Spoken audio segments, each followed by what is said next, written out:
네, 주택담보대출의 기준금리 역할을 하는 신규 코픽스 금리가 올 들어 줄곧 내리다가 9월에 오름세로 전환했습니다. 은행권 주택담보대출 금리가 본격적으로 상승한다는 신호여서 1,300조 원에 육박하는 가계빚에 대한 우려가 커지고 있습니다. 현대자동차가 중국 창저우 공장을 완공하고 본격 생산에 들어갑니다. 이로써 현대차는 중국 내에서 총 240만 대의 생산 체제를 갖췄습니다. 한때 꼴찌 펀드라는 오명이 붙었던 브라질 펀드가 올 들어 높은 수익률을 기록하고 있습니다. 하지만 브라질과 같은 신흥국의 경제 사정은 매년 달라지는 만큼 신규 투자 때 주의가 필요하다는 지적입니다. 이제는 알파고가 카드 부정 거래를 잡을 전망입니다. 신한카드는 점점 지능화되는 해외 카드 부정 거래를 막기 위해 알파고에 사용된 딥러닝 기술을 적용하기로 했습니다.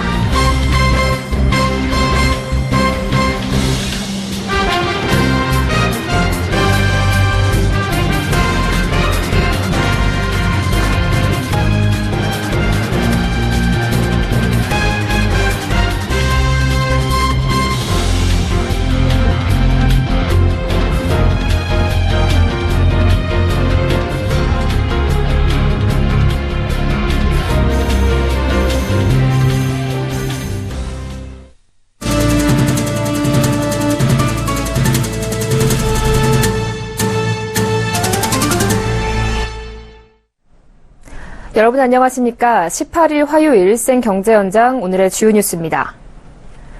하반기 들어 은행권에서는 주택담보대출의 가산금리를 올리며 인위적으로 가계부채 증가세를 조절해왔는데요. 이번에 주택담보대출의 기준금리 역할을 하는 신규 코픽스 금리마저 상승 전환했습니다. 저금리 시대의 끝이 보이기 시작하면서 1,300조 원에 육박하는 빚을 진 가계의 긴장감이 높아지고 있습니다. 보도에 정은규 기자입니다. 올 들어 줄곧 내림세를 탔던 신규 취급액 기준 코픽스 금리가 상승세로 돌아섰습니다. 9월 신규 취급액 코픽스는 1.35%로 전달인 8월보다 0.04%포인트 올랐습니다. 은행권 주택담보대출 금리의 기준 역할을 하는 신규 취급액 코픽스가 오른 건 올 들어 처음입니다. 오는 12월 미국의 기준금리 인상 전망에 힘이 실리면서 시장금리가 먼저 오르기 시작한 탓입니다. 신규 취급액 코픽스는 월중 신규로 조달한 자금을 대상으로 산출됨에 따라서 잔액 기준 코픽스에 비해 시장금리 변동이 신속히 반영되는 특징이 있습니다. 이번 신규 코픽스 상승은 지난 몇 개월간 진행된 은행권의 주택담보대출 금리 상승과는 의미가 다릅니다. 고객들이 받는 금리는 코픽스와 같은 기준금리에 각 은행에서 정하는 가산금리가 더해집니다. 그동안은 가계부채 증가세를 우려해 은행들이 인위적으로 가산금리를 올려왔지만 이번에는 은행들이 손을 쓸 수 없는 기준금리가 상승한 겁니다. 전반적인 은행권 주택담보대출 금리의 대세 상승 전환이 예상돼 빚을 가진 가계는 부담이 커질 수밖에 없는 상황입니다. 정부는 금리 인상 시기 가계의 상환부담 증가를 우려해 2011년부터 고정금리 대출을 장려해왔지만 순수 고정금리 대출 비중은 5%에 불과한 실정입니다. 미국이 연말 금리 인상을 단행하면 한국은행도 결국 뒤따를 수밖에 없어 1,300조 원에 육박하는 가계부채는 국내 경제를 뒤흔드는 뇌관이 될 수 있습니다. 서울경제TV 정은규입니다. 현대자동차가 중국 창저우 공장을 완공하고 본격 생산에 들어갔습니다. 이 베이징 세계 공장에 이어 네 번째 중국 생산 기지인데요. 현대차는 여기서 연간 30만 대를 생산해 중국 내에서 총 240만 대 생산 체제를 갖추게 됐습니다. 정창신 기자가 보도합니다. 현대자동차가 오늘 중국 창저우 공장 준공식을 갖고 양산에 들어갔습니다. 창저우 공장은 2012년 베이징 3공장 준공 이후 4년 만에 건설된 현대차의 네 번째 중국 생산 거점입니다. 중국 허베이성 창저우 공장에서 열린 이날 준공식에는 정몽구 회장과 슈어이 베이징 현대사장, 자오커즈 허베이성 서기, 김장수 주중 한국대사, 현대차 임직원 등 800여 명이 참석했습니다. 국정 현대는 한중 경제 협력의 상징으로서 지난 2002년 12월 소나타를 처음 생산한 이후 올해 8월 생산 판매 6개 400만 대를 돌파하였습니다. 창저우 공장은 192만 제곱미터 부지에 프레스와 차체, 도장, 의장 공장 등 완성차 생산 설비와 엔진 공장, 주행 시험장 등 부대 시설을 갖추고 있습니다. 총 건평은 27만 제곱미터, 생산 능력은 연 30만 대입니다. 창저우 공장 준공으로 현대차 그룹은 중국에서 총 8개의 완성차 공장을 통해 현대차 151만 대, 기아차 89만 대를 합쳐 연간 240만 대 생산 체제를 갖추게 됐습니다. 현대차는 점점 경쟁이 치열해지고 있는 중국에서 신공장, 신모델, 신전략을 바탕으로 미래 시장을 주도해 나갈 방침입니다. 특히 현대차는 중국 내 합자업체 중 허베이성에 가장 먼저 생산 거점을 마련함으로써 경제 성장에 따른 신규 자동차 수요 선점을 기대하고 있습니다. 서울경제TV 정창신입니다. 네, 작년까지만 해도 투자자들에게 큰 손실을 남긴 브라질 펀드가 올 들어 높은 수익률을 기록하고 있습니다. 브라질 경기가 회복하고 원자재 값이 상승한 덕인데요. 이 추세가 언제까지 지속될지 양한나 기자가 알아봤습니다. 한때 꼴찌 펀드라고도 불린 브라질 펀드의 몸값이 올 들어 크게 오르고 있습니다. 지난해 13% 넘게 추락한 브라질 펀드는 올해 반등에 성공하며 지난 14일 기준 평균 57.4%의 수익률을 기록하고 있습니다. 지난 10일 기준 신흥국 펀드 수익률 상위 10개 중 8개는 브라질 관련 펀드이기도 했습니다. 브라질 정부의 개혁에 대한 기대감과 경기 회복세와 더불어 원자재 가격과 헤와라 가치가 상승한 덕분입니다. 이에 브라질 펀드의 투자자들의 관심이 높아지고 있지만 그만큼 변동성이 많아 신규 투자에 신중을 기해야 한다는 지적이 나옵니다. 브라질과 같은 신흥국 경제 사정은 매년 달라지는 만큼 당장 높은 수익률을 보인 펀드도 장기로는 마이너스가 될 가능성이 있습니다. 특히 오는 12월 미국의 금리가 인상되면 원자재 가격의 하락 가능성과 헤와라의 변동성이 커질 수 있어 주의해야 합니다. 펀드는 그렇게 좋진 않을 거예요. 그냥 어느 정도. 채권은 좋을 거예요. 기존에 막 40% 올라간 것처럼 그렇게 가진 않을 거고 천천히 갈 거다. 브라질에 투자한다면 주식보다는 국채가 좋다는 조언이 나옵니다. 국채가 상대적으로 변동성이 낮고 연 10% 이상 꾸준한 이자를 받을 수 있기 때문입니다. 신한금융투자에 따르면 시중에 판매되는 10년 만기 브라질 국채 금리는 최대 11.3%에 달합니다. 또 한국과 브라질 간 조세 협정으로 브라질 국채 투자자는 이자 소득과 채권 가격 시세 차익, 환차익 모두 비과세 혜택을 받을 수 있습니다. 서울경제TV 양한나입니다. 올 초 이세돌 구단과 알파고의 바둑 대국으로 인공지능이 크게 화제가 됐는데요. 이때 구글이 알파고를 위해 개발한 기술이 바로 딥러닝이었습니다. 수많은 데이터를 통해 컴퓨터 스스로 학습하는 건데요. 신한카드가 이 딥러닝 기술을 카드 부정 사용 거래 적발 시스템에 적용하기로 했습니다. 앵커 리포트입니다. 지난해 남미로 여행을 다녀온 A씨. 여행 경비를 얼마나 썼나 통장 잔액을 확인한 순간 경악했습니다. 간 적도 없는 곳에서 무려 5차례에 걸쳐 150만 원 상당이 통장에서 빠져나갔기 때문입니다. 남미의 한 슈퍼마켓에서 물건을 사는 동안 직원이 A씨의 카드를 복제한 것입니다. A씨는 무려 3개월 만에 돈을 보상받을 수 있었습니다. 앞으로는 해외에서 자신도 모르는 새 벌어지는 이런 카드 부정 사용을 방지할 수 있게 될 전망입니다.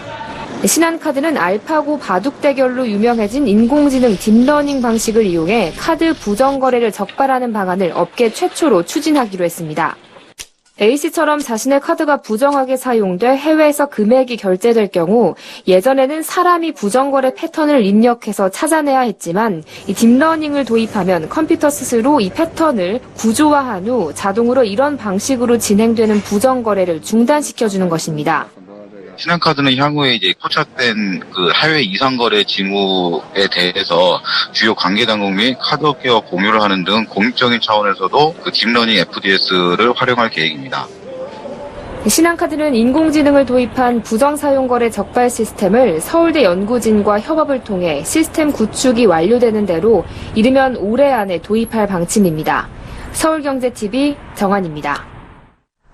중소기업 중앙회가 중소기업의 사회적 책임을 실천하고 나눔 문화 확산을 위해 2016 중소기업 사랑 나눔 바자회를 열었습니다. 나눔의 온정으로 따뜻한 대한민국을 만들기 위한 현장에 김혜영 기자가 다녀왔습니다. 중소기업 사랑나눔재단이 오늘 여의도 중소기업 중앙회관에서 2016 중소기업 사랑나눔 바자회를 성황리에 개최했습니다. 이번 행사는 중소기업의 사회적 책임 실천과 나눔 문화 확산을 위해 열렸습니다. 중소기업의 우수 제품 직거래 장터도 함께 마련됐습니다. 이곳에서는 중소기업 130여 개 업체가 보내온 약 4만여 개의 제품을 최대 80% 할인된 가격에 만나볼 수 있습니다. 중소기업은 제품을 홍보할 수 있는 기회를 얻고 소비자들은 보다 저렴한 제품을 접할 수 있습니다. 이날 바자회에서는 유명 인사들은 자신의 애장품을 기증해 사랑 나눔에 동참했습니다. 박근혜 대통령은 화병을, 박인비 프로골퍼는 퍼터 등을 기증해 경매 입찰이 진행됐습니다.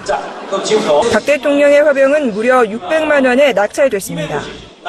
이번 바자회 수익금은 지구촌 나눔 활동의 일환으로 국제구호와 개발 등 다양한 사회공헌 활동에 쓰여질 예정입니다. 오늘 가을에 희망을 나누다라는 주제로 개최하는 중소기업 사랑 나눔 바자회는 그동안 십시일반 함께해온 우리 중소기업계의 사랑과 나눔의 연장선입니다. 이날 바자회에서는 사랑 나눔에 앞장선 기부자에게 나눔 명장을 수여하는 행사와 더불어 소상공인과 중소기업 자녀 50명에게 1억 6천만 원의 노란우산공제 희망드림 장학금 전달식도 거행됐습니다. 서울경제TV 김혜영입니다. 서울 강남 수서발 고속철도가 오는 12월 개통을 앞두고 있습니다. 수서발 고속철도는 수서에서 출발해 부산, 목포까지 운행하는 철도인데요. 이번 개통으로 신설 구간인 수서, 동탄, 평택 지역 아파트에 관심이 집중되고 있습니다. 이보경 기자가 보도합니다. 수서발 고속철도 개통을 앞두고 연말까지 역세권 인근에 9천여 가구의 분양 물량이 쏟아져 나옵니다. 내달부터 수서발 고속철도 인근에 공급되는 아파트는 12개 단지 9,078가구입니다. 구간별로는 신설 구간인 수서역 인근 1,896가구, 동탄역 인근 436가구, 지제역 인근 1,108가구를 비롯해 경부선 천안 아산역부터 부산역 인근 5,323가구, 호남선 목포역 인근 315가구입니다. 특히 다음 달 분양 물량이 집중됩니다. 서울 수서역 인근에는 현대산업개발이 서울 송파구 풍나무성 아파트를 재건축한 잠실 올림픽 아이파크를 분양합니다. 공급 물량은 전용 75에서 109제곱미터, 92가구입니다. 동탄역 인근에는 중흥건설이 동탄 이신도시 중흥 S클래스 에코밸리를 공급합니다. 전용 면적 83제곱미터, 436가구로 조성됩니다.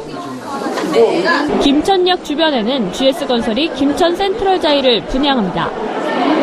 이 단지는 전용 면적 59에서 99제곱미터, 총 930여 가구로 조성됩니다. 또 부산역 인근에는 금호건설이 남천 금호올림 더비치를, 호남선인 목포역 인근에는 연산동 골드클래스 8차를 공급할 예정입니다. 서울경제TV 이보경입니다. 지난달 아티스트 스티븐 월셔를 통해 울트라 와이드 모니터를 공개한 LG전자가 드디어 오늘 국내 시장에 세계 최대 크기인 38인치 울트라 와이드 모니터를 출시했습니다. 초대형 화면으로 멀티태스킹에 최적화된 환경을 제공할 것으로 기대됩니다. 박미라 기자입니다. LG전자가 21대 9 화면비로는 세계 최대 크기인 38인치 울트라 와이드 모니터를 국내 시장에 출시했습니다. 멀티태스킹에 뛰어난 21대 9 화면비와 38인치 대화면의 결합은 사용자에게 차원이 다른 경험을 제공할 것으로 기대됩니다. 21대 9 38인치 울트라 와이드 모니터의 화면 면적은 업무용으로 주로 사용하는 16대 9 화면비에 24인치 모니터 2대를 나란히 붙여 사용할 때와 비슷합니다. 때문에 각종 도표와 정보를 한 화면에 띄워놓고 볼 수 있어 주식 분석과 통계 작업, 웹 디자인, 건축 설계 등에 최적화됐다는 평가입니다.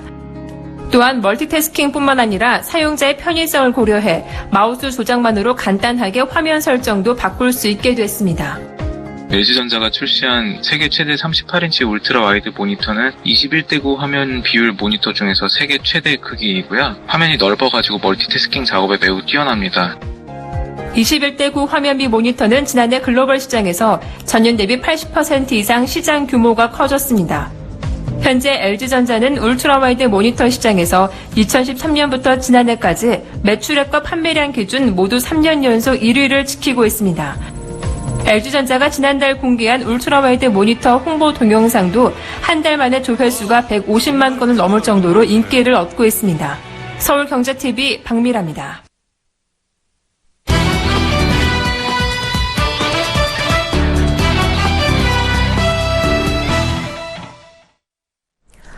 이 강남 재건축 지역을 중심으로 부동산 가격 급등 현상이 나타나자 정부가 조만간 부동산 안정 대책을 발표할 것으로 관측되고 있습니다.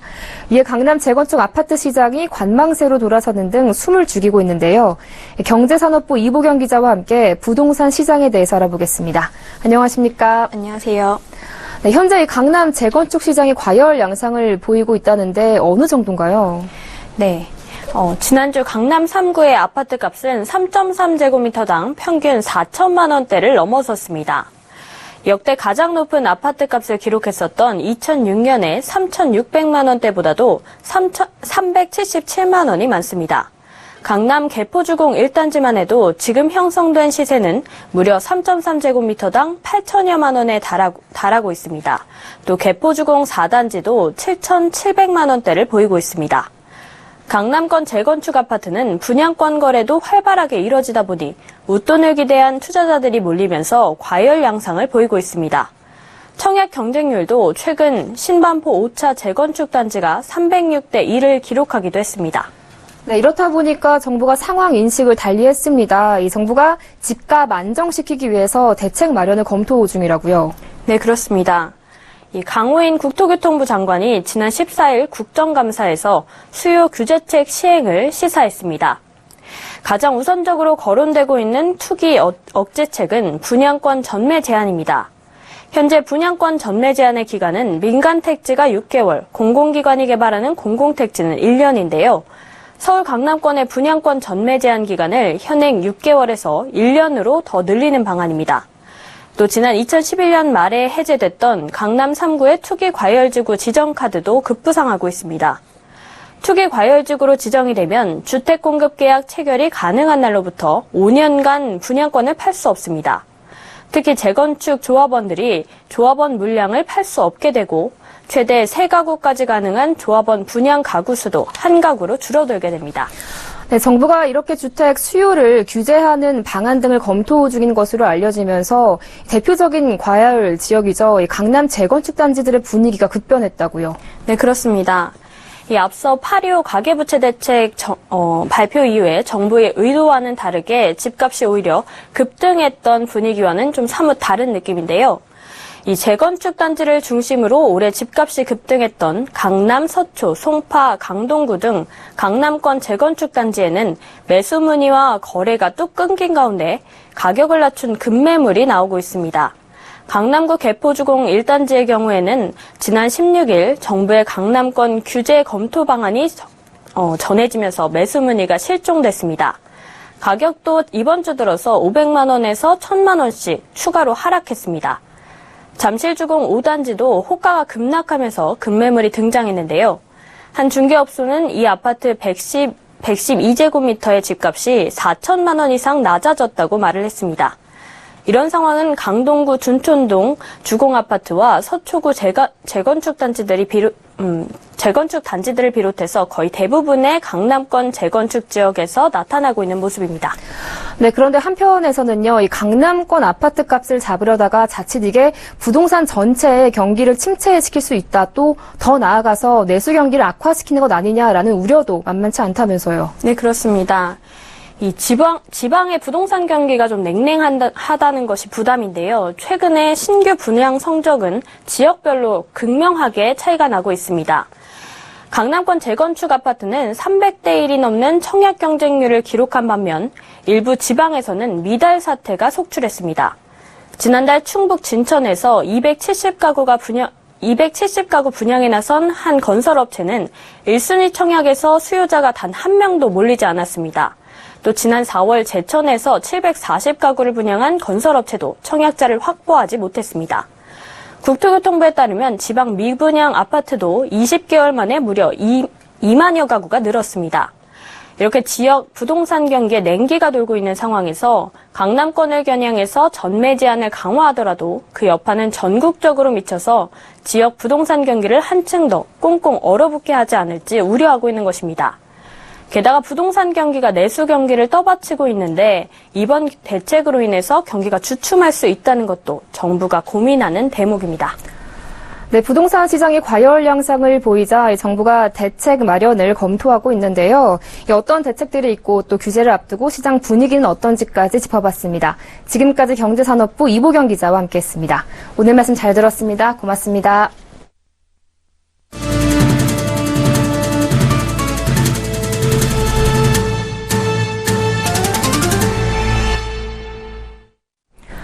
검찰이 신격호 롯데그룹 총괄회장과 신동빈 회장 등 총수 일가를 재판에 넘기고 4개월간 강도 높게 진행된 롯데그룹 경영비리 의혹 수사를 사실상 마무리할 예정입니다. 검찰에 따르면 서울중앙지검 롯데수사팀은 내일 신 총괄회장과 신 회장, 신동주 전 롯데홀딩스 부회장을 불구속 기소할 계획입니다. 앞서 신 총괄회장의 세 번째 부인 서미경 씨와 장녀인 신영자 전 롯데장학재단 이사장이 각각 탈세와 횡령 등의 혐의로 기소된 상태여서 롯데는 총수 일가 5명이 한꺼번에 법정에서는 불명예 기록을 남기게 됐습니다. 검찰은 지난달 신 회장에게 구속영장을 청구했으나 법원은 기각한 바 있습니다.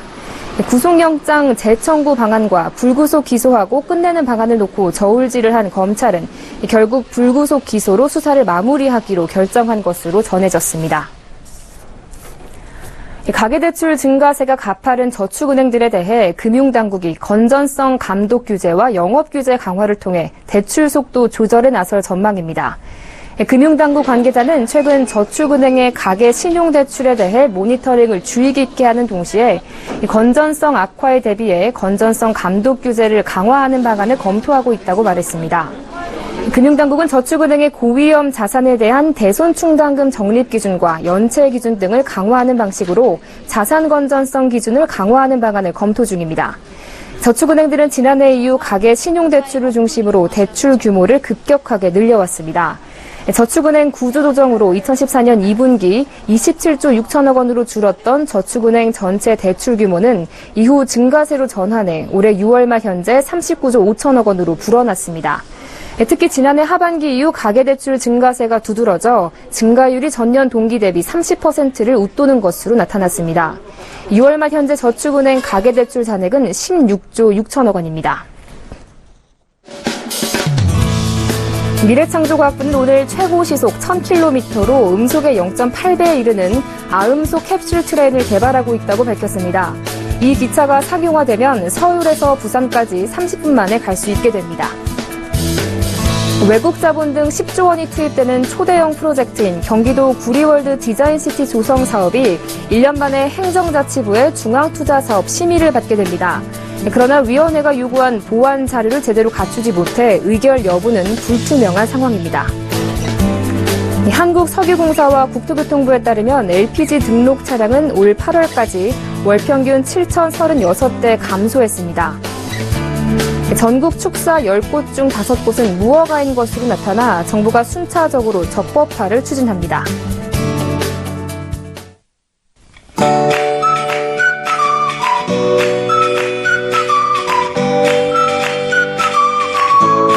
안녕하세요. 쾌웨더 라이프스타일 예보 허수진입니다. 오늘 대체로 맑은 하늘을 깊어가는 가을을 만끽하기 좋은 하루였습니다. 내일도 대체로 맑은 하늘을 볼 수 있겠는데요. 다만 일교차가 10도 이상 크게 벌어지는 곳이 많겠습니다. 급변하는 기온에 감기 걸리지 않도록 옷차림에 신경 써주셔야겠습니다.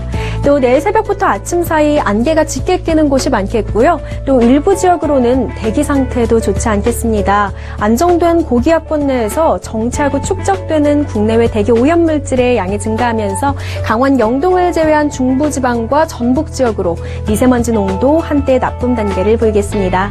내일은 서해상에 위치한 고기압의 영향을 받아서 전국이 대체로 맑겠습니다. 그럼 자세한 지역별 날씨는 나절 예보로 살펴보겠습니다. 중부지방 대체로 맑은 날씨 속에 일교차가 크게 벌어지겠는데요. 서울의 아침 기온은 13도, 낮 기온은 24도까지 오르겠습니다. 동해안 지방은 하늘에 구름 많겠고요. 속초와 강릉, 울진의 아침 기온 13도, 낮 최고 기온은 23도로 예상됩니다.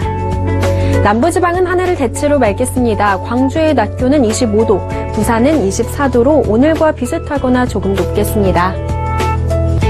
물결은 최고 2.5m로 일겠는데요. 천문조에 의해 바닷물의 높이가 높겠습니다. 만조시 침수 피해 없도록 유의하시기 바랍니다. 동풍의 영향으로 목요일부터 금요일 사이 또 일요일부터 월요일 사이에는 강원 영동과 동해안 지역으로 비 소식이 있고요. 또 금요일과 토요일 사이에는 기압골의 영향으로 남해안과 제주도를 중심으로 비가 내릴 것으로 전망됩니다. 날씨였습니다.